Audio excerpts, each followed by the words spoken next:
Hello అందరికీ. ఈరోజైతే Saturday కదండి, వెజిటేబుల్స్ అన్నీ కూడా అయిపోయాయి. నాకు ఎవ్రీ సాటర్డే మార్కెట్ అవుతుంది. సాటర్డే వచ్చేసరికి అన్ని వెజిటేబుల్స్ అన్ని ఇంట్లో అయిపోతాయి. సో మళ్ళీ మార్కెట్కి వెళ్ళి సాటర్డే రోజు తెచ్చుకోవాలి. ఇంట్లో వెజిటేబుల్స్ కూడా ఏమీ లేవు కాబట్టి ఈరోజు మార్నింగే నేను పెసరపప్పు నానబెట్టాను. చారు చేసేసి పెసరగారెలు నంచుకుందాం అనుకున్నా, కానీ మిక్సీ వేసినంత వరకు కూడా నేను పెసరగారెలతో కూర చేస్తానని అనుకోలేదు.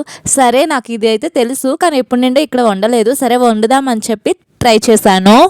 పెసరపప్పును ముందుగా 1 అవర్ ముందు నానబెట్టి అలాగే దాన్ని మిక్సీ చేసుకోవాలి. ఆఫ్టర్ 1 అవర్ ఇంకా గారెల్లాగా వేసుకోవాలి. అందులో సాల్ట్ వేసేసి తర్వాత కొంచెం పచ్చిమిర్చి అలాగే ఆనియన్స్ లేదంటే ఎండుమిర్చి అయినా టమాటా అయినా ఇవన్నీ కూడా మనం యాడ్ చేసుకోవచ్చు. బట్ నా దగ్గర టమాటా పచ్చిమిర్చి అయిపోయింది కాబట్టి ఎండుమిర్చి అలాగే ఉల్లిపాయలు తీసుకున్నాను. అలాగే ఈ పెసర ముద్దలో కొంచెం సాల్ట్, దాంతోపాటు కారం, మసాలా కూడా యాడ్ చేసుకోవచ్చు.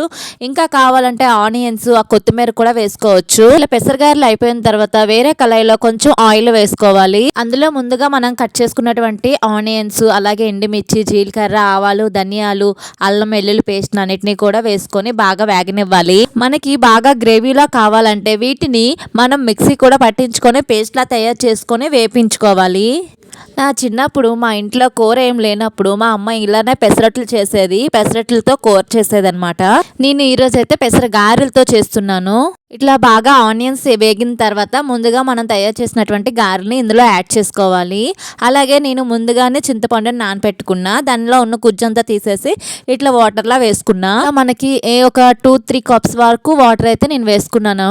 ఎందుకంటే గారి కూడా మళ్ళీ బాగా ఉడకాలి, కొంచెం గట్టిగా ఉంటుంది కదా, అది బాగా ఉడకాలి. అందులో నేనైతే సాల్ట్ అలాగే కొంచెం పసుపు, కొంచెం కారం వేసుకొని బాగా కలుపుకొని కొంతసేపు అయితే మూత పెట్టుకొని హై ఫ్లేమ్లో ఉడికించాను. ఇలా బాగా ఉడికిపోయిన తర్వాత దించే ముందు కొంచెం గరం మసాలా పౌడర్ అయితే యాడ్ చేసుకోవాలి. అలాగే కొత్తిమీర, కరివేపాకుని కూడా బాగా గుండగా కట్ చేసుకొని ఇప్పుడు బాగా ఉడుకుతున్నప్పుడే నేను అందులో వేసుకున్నాను. చూడండి ఎలా కనిపిస్తుందో. వీటితో పాటు పులుపుగా ఉంటుంది కాబట్టి కొంచెం బెల్లం పౌడర్ అయితే నేను వేసుకున్నాను, 1 టీ స్పూన్. ఇంకా స్టవ్ అయితే ఆఫ్ చేసేసాను. ఇంకా వేడివేడి అన్నంలో వేడివేడి కూర ఇట్లా వేసుకొని తింటే చాలా టేస్ట్ అయితే అదిరిపోయిందండి. చాలా బాగుంది. నేను ట్రై చేశాను, మీరు కూడా ట్రై చేయండి ఫ్రెండ్స్. కూర లేనప్పుడు ఇదైతే మనకి బాగా తక్కువ సమయంలోనే తొందరగానే అయిపోతుంది. Thank you for watching this video. Bye bye.